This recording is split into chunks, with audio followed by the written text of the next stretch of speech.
सह्याद्रीच्या कुशीत वसलेला, इतिहास आणि निसर्गाची साक्ष देणारा हरिश्चंद्रगड. पर्यटकांची पंढरी असलेल्या हरिश्चंद्र गडावर दरवर्षी लाखो भाविक आणि ट्रेकर्स भेट देतात. पण या सौंदर्याला आता कचऱ्याची कीड लागलीये. त्यामुळेच या समस्येविरोधात शिवनेरी ट्रेकर्स पुढे सरसावलेत आणि उभे राहिलं दुर्ग स्वच्छता अभियान. 15 ते 17 मे दरम्यान सलग 3 दिवस चाललेल्या दुर्ग स्वच्छता अभियानात 55 अबालवृद्ध ट्रेकर्स सदस्यांनी उत्स्फूर्त सहभाग नोंदवलाय. या मोहिमेत तब्बल 125 गोणी प्लास्टिक कचरा, म्हणजेच सुमारे 1.25 ते 1.5 टन, आणि 5 गोणी दारूच्या काचेच्या बाटल्या, जवळपास 250 किलो कचरा संकलित करण्यात आलाय. गडावरील स्थानिक हॉटेल्सभोवती सर्वाधिक प्लास्टिक कचरा असल्याचे दिसून आले. गडवाटांवरही ठिकठिकाणी पडलेल्या बाटल्या आणि प्लास्टिक विखुरल्याचे पाहायला मिळते. यातच काही अपवाद वगळता अनेक व्यावसायिकांनी कचऱ्याकडे सोयीस्कर पाठ फिरवल्याचे प्रकर्षाने जाणवतंय. पण बदलाची सुरुवात एका पावलानेच होते. त्यामुळे फक्त स्वच्छता न करता कायमस्वरूपी उपाय म्हणून शिवनेरी ट्रेकर्सकडून स्थानिक व्यावसायिकांना 40 मोठ्या कचराकुंड्यांचे वाटपही करण्यात आले. नमस्कार, मी निलेश खोकराळे. शिवनेरी ट्रेकर्समध्ये गेली 6 वर्ष आम्ही काम करतोय.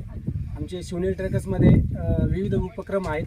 त्यामध्ये आम्ही मॅरेथॉन भरवतो, गड स्वच्छता अभियान राबवतो, परत आपत्कालीन व्यवस्थापन प्रशिक्षण दिलं जातं, रेसिंग केलं जातं, सायकलिंग असतं. एकतर हरिश्चंद्रगड खूप सुंदर आहे. त्यामध्ये खूप अशा औषधी वनस्पती देखील आहेत की त्या औषधी वनस्पतींचे या ठिकाणी त्रास होऊ नये म्हणून या ठिकाणी विशेष दखलसुद्धा घेतलेली आहे. तर ह्या प्लॅस्टिकचा त्याला पण खूप त्या वनस्पतींना देखील खूप असा परिणाम होणार आहे. त्याच प्रमाणे या ठिकाणी जी जैवविविधता आहे त्याचा देखील खूप असा मोठ्या प्रमाणात या ठिकाणी परिणाम होणार आहे. आणि हे जे प्लास्टिक कचरा आहे हा वाहून शेवटी मुळा नदीने खाली जाणार आहे, जेणेकरून खालची जी गावं आहेत त्यांनासुद्धा खूप असा भविष्यात या ठिकाणी धोका आहे. म्हणून आम्ही या ठिकाणी शिवनेरी ट्रेकर्सने एक मोहीम घेतलेली आहे. 15, 16, 17 शुक्रवार, शनिवार, रविवार अशी या ठिकाणी आम्ही 3 दिवसाची मोहीम घेतलेली आहे. या 3 दिवसामध्ये आमच्या शिवनेरी ट्रेकर्सचे 55 सभासद या ठिकाणी सहभागी झाले आणि त्या ठिकाणी लहान मुलांपासून तर ज्येष्ठांपर्यंत या ठिकाणी कामं केलेली आहेत. तुम्ही पाहू शकता या ठिकाणी आम्ही या ठिकाणी 100 ते 110 गोणी संकलित केलेल्या आहेत. हे जे काचेच्या बॉटल्स आहेत या देखील 7-8 आम्ही या ठिकाणी संकलित करून ठेवलेले आहे. आणि आम्ही आता एक रूट राहिलेला आहे जे खिरेश्वर मार्ग आहे. त्या ठिकाणी आम्ही 20 ते 25 बॅगा घेऊन आम्ही परत ते खाली उतरून तो कचरा त्या ठिकाणी खाली संकलित करणार आहे. तरी पण माझं पर्यटकांना आणि या ठिकाणी जे हॉटेल व्यावसायिक आहे यांना एक कळकळीची विनंती आहे की आपण या ठिकाणी येतो आनंद घेण्यासाठी येतो. कारण या ठिकाणी निसर्गाचं खूप असं वैभव आहे, ते आपण फक्त पाहायचंय आणि आपण कुठल्याही पद्धतीने त्याला गालबोट लागणार नाही याची काळजी घेतली पाहिजे. जेणेकरून आपण जे प्लॅस्टिक किंवा प्लॅस्टिक रेपर्स असेल, बॉटल्स असेल याचा वापर कमी करावा. आणि किंवा जे हॉटेल व्यावसायिक आहे त्यांनी पर्यटकांना या ठिकाणी सूचना दिली पाहिजे की जे तुम्ही प्लॅस्टिक बॉटल्स किंवा रॅपर्स करणार आहात ते सर्व येऊन आमच्या डस्टबिनमध्ये जमा करायचे. नमस्कार, मी सुषमा शिंदे. गेल्या 3 दिवसापासून आम्ही शिवनेरी ट्रेकर्सने हरिश्चंद्रगडावर स्वच्छता मोहीम राबवली, दुर्ग स्वच्छता मोहीम. यामध्ये सगळ्यात मोठा वाटा आम्हाला या 3 दिवसामध्ये लक्षात आला की हरिश्चंद्रगडावर जवळजवळ 55 ते 60 हॉटेल्स व्यावसायिक आहेत. 5 गावातले हे हॉटेल धारक आहेत सगळे. तर आमचा भविष्यात हाच उद्देश आहे की ह्या सगळ्या हॉटेल व्यावसायिक आमच्या स्वच्छता मोहिमेच्या दरम्यान लक्षात आलं की सर्वाधिक कचरा हा बिस्लरी बॉटलचा आहे आणि तो हॉटेलच्या मागच्या साईडला मोठ्या प्रमाणात आहे.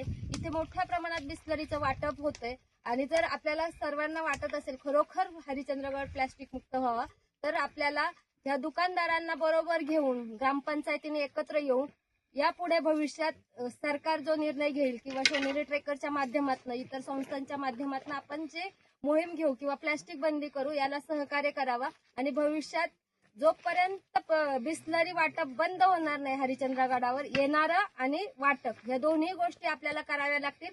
याच्यासाठी पाचने गावातल्या ग्रामस्थांनी सरपंचांनी इथे हरिश्चंद्रगडावरच्या सगळ्या हॉटेल व्यावसायिकांनी शिवनेरी ट्रेकर्स राज्य शासन किंवा वन विभाग यांना सगळ्यांना सहकार्य करावं एवढी विनंती करते। धन्यवाद। भटक्यांची पंढरी म्हणून जो हरिश्चंद्रगड ओळखला जातो, आज हे प्लास्टिक मुक्त अभियान आपण राबवतोय, तर माझी या संबंधित सर्व खात्यांना अशी विनंती राहील, वन खातं असेल, पुरातत्व विभाग असेल, महाराष्ट्र शासनाचे संबंधित विभाग यांनी कृपया लक्ष घालून प्लास्टिक मुक्त हरिश्चंद्र कसा होईल, कारण आम्ही या मार्फत एवढं करण्याचा प्रयत्न केला आहे, परंतु त्यामार्फत आम्ही मुख्यमंत्र्यांपर्यंत पाठपुरावा करणार आहोत आणि शासनाने त्वरित या गोष्टीकडे लक्ष घालून प्लास्टिक बंदी कशी करता येईल वरती गडावर यासाठी प्रयत्न करावेत ही शासनाला आमच्या शिवनेरी ट्रेकर्सच्या वतीने विनंती करते।